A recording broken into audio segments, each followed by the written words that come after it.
One and all. In today's class, we'll cover few topics of Unit 1 from your automobile engineering.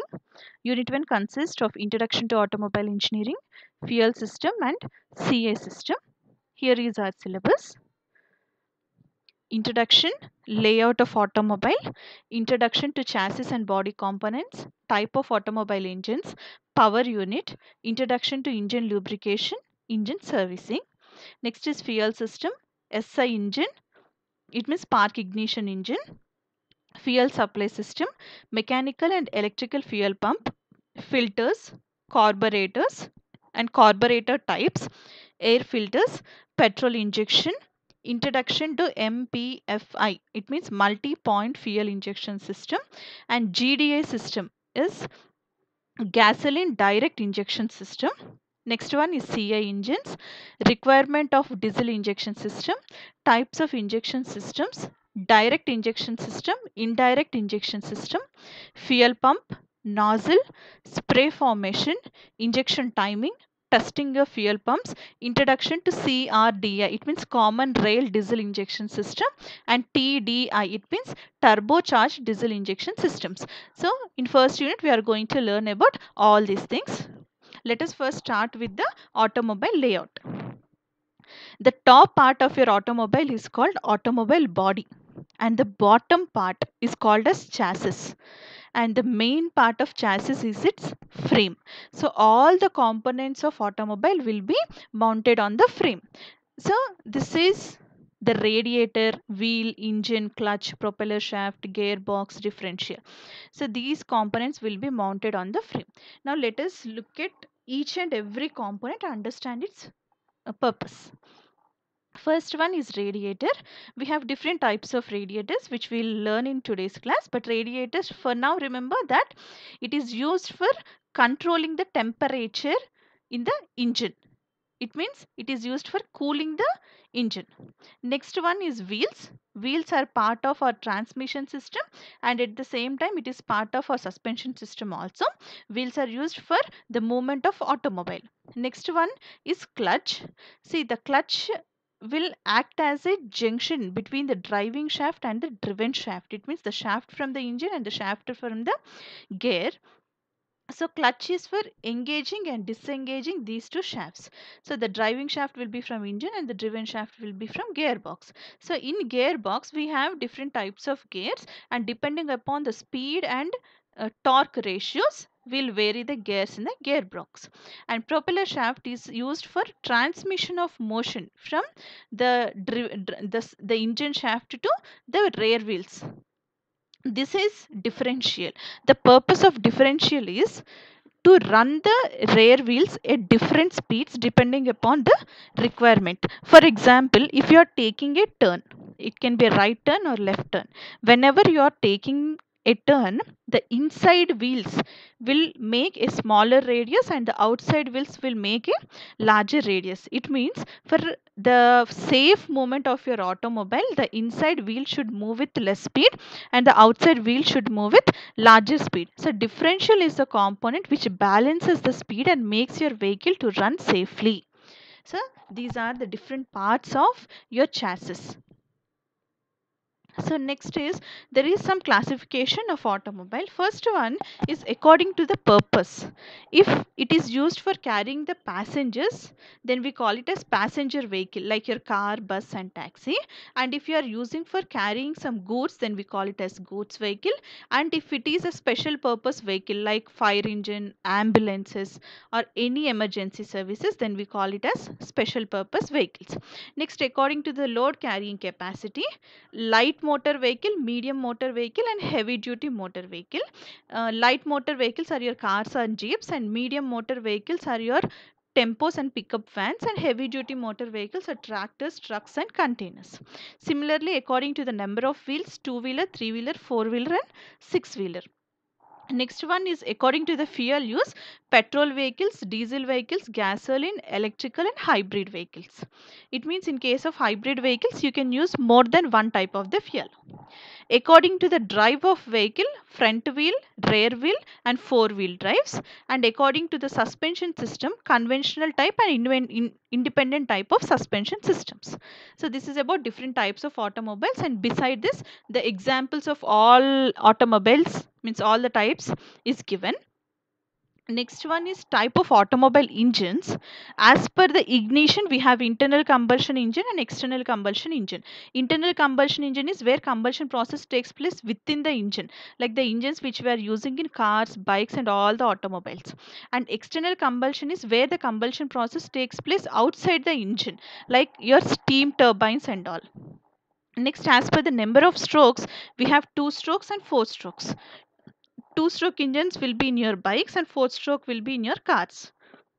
Next, according to the uh, design of engine, reciprocating engine and rotary engine. Reciprocatory engine is generally seen in our bikes and cars, and rotary engine is where we have a rotatory motion of the piston which is present inside, and all the 4 strokes happens which within that rotatory motion only.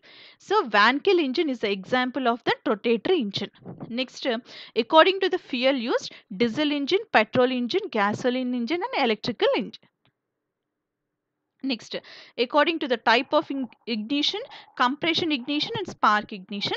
Spark ignition is where you have your spark plug, and compression ignition is because of the compression force the ignition takes place. Spark ignition is generally present in our bikes, and compression ignition is present in our cars and heavy vehicles. Next, according to the number of cylinder, single cylinder and multi-cylinder. If we have single cylinder, the power which we get will be less, but if you have multi-cylinder, the power which we get will be more. Next, according to the arrangement of the cylinder, inline V shape, opposite cylinder, W shape and opposite piston engine. So these are the different types of engines we use in our automobile. Next, according to the air intake, natural, turbocharged and supercharged. As I told you, the last topic will be supercharged engines, where we increase the uh, velocity of the fuel and also the pressure of the fuel, so that um, more fuel will get injected into the system, and you'll with high pressure, and the efficiency of the system will increase. Next one is engine lubrication system. All the moving parts need some lubrication. If there is no lubrication, there are more chances of damaging of parts because of the frictional forces acting between the moving parts.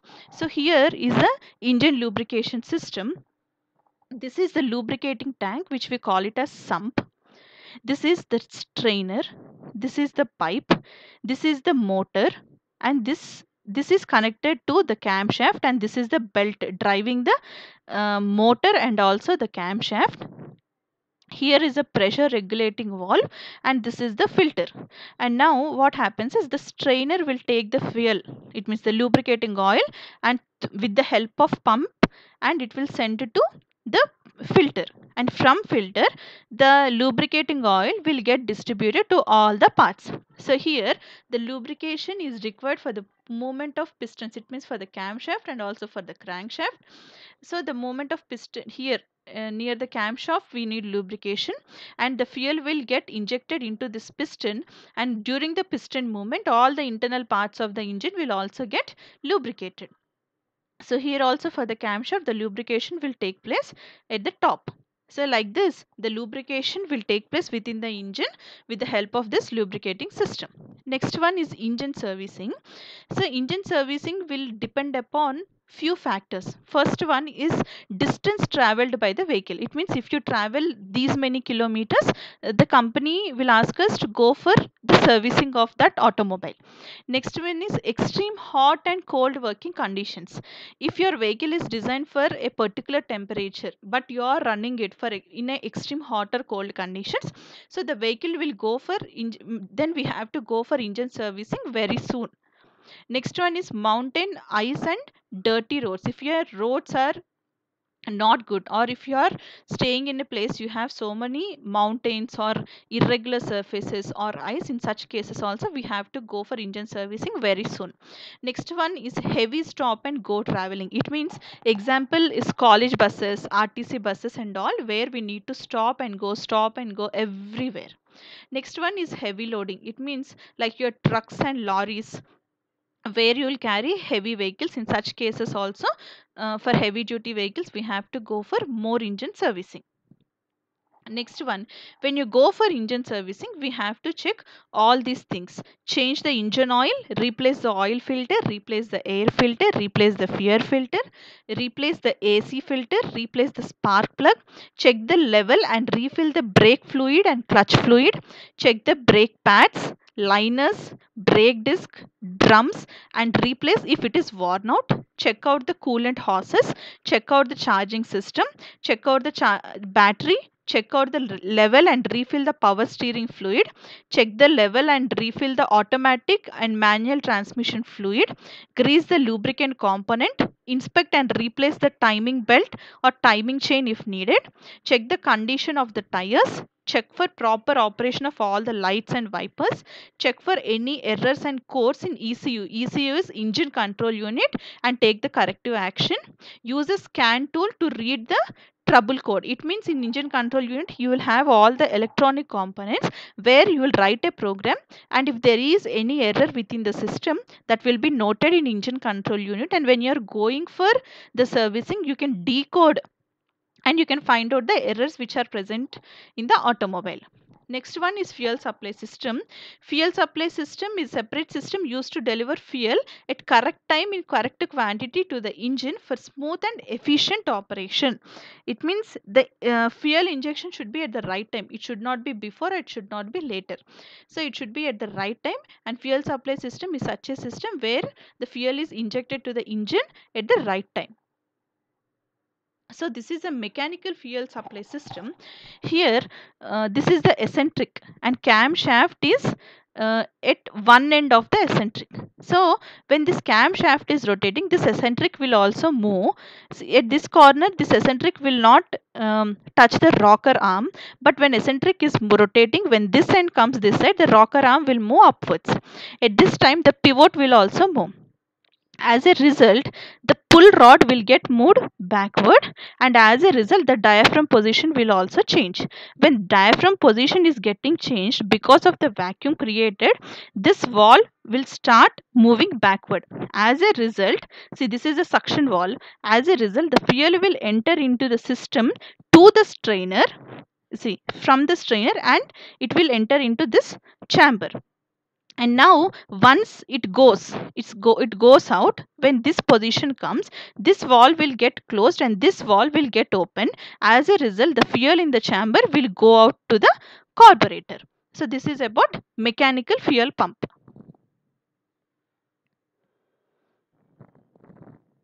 Next one is electrical fuel pump. See here, this is fuel inlet and this is to carburetor. If you observe this, the direction is different for both the things. It means if it is getting pulled inside, fuel gets outside. But if when it is getting pulled inside, the fuel to carburetor will stop. And when it is pulled outside, the fuel to carburetor will go and this fuel injection will stop. It means when it is getting in, it will not go out. When it is getting out, it will not come in. So this is the main concept which we have to remember here. Now here what happens is, when these two terminals will get joined, when circuit is closed, here in the solenoid coil a EMF will get produced, and because of that magnetic force the armature will move back.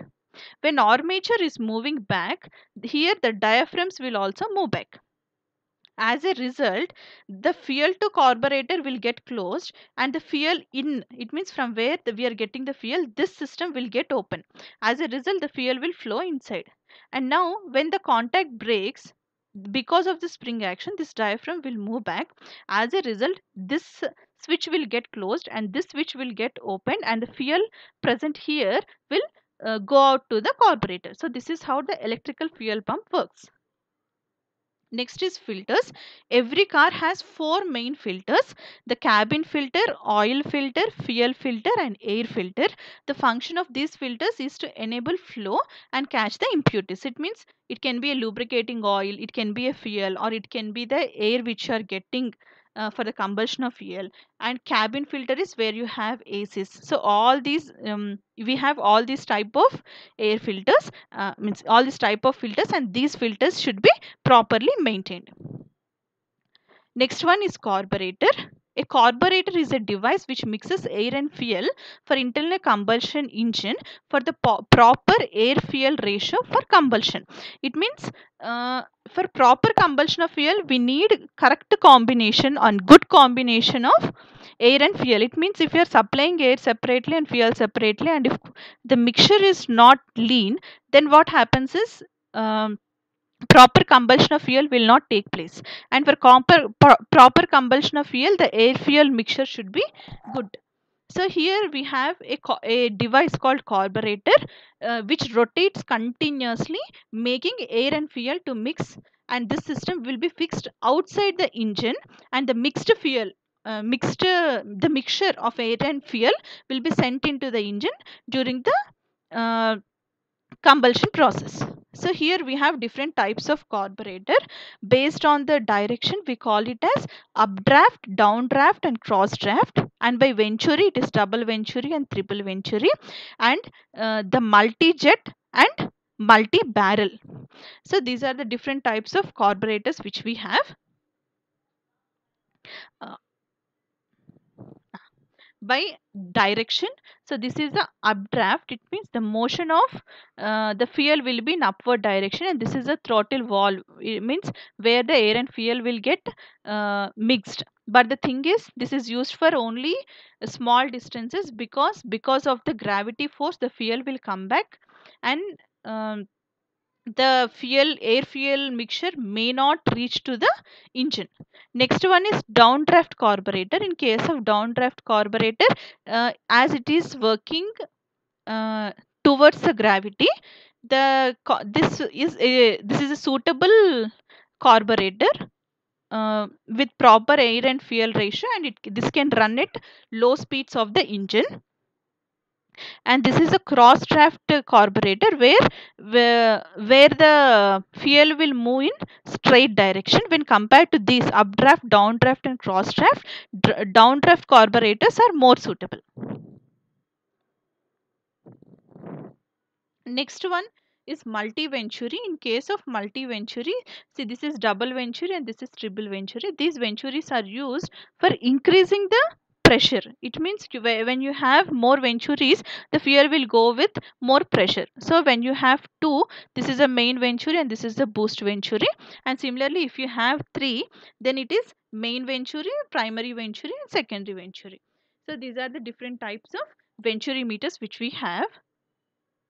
Next is multi-jet and multi-barrel. In case of multi-jet, the outlet of the carburetor will be more than one. It means the fuel injection, instead of taking place from one outlet, means here the fuel injection will take place from more than one, so that the fuel supply will go from different areas to different parts of the engine, and the combustion will take place throughout evenly. And next one is by multi-barrel. In case of multi-barrel, for example, if we have different engines, like instead of single cylinder and double cylinder, if you have 4 cylinders, 6 cylinders, like this, then we have a multi-barrels where the fuel will get injected into the engine from different barrels. It means through different systems, means different openings, it will enter into the different engines. So this is about different types of carburetors. So in the next class, we learn about rest topics like MPFI system and GDI system. Thank you for listening.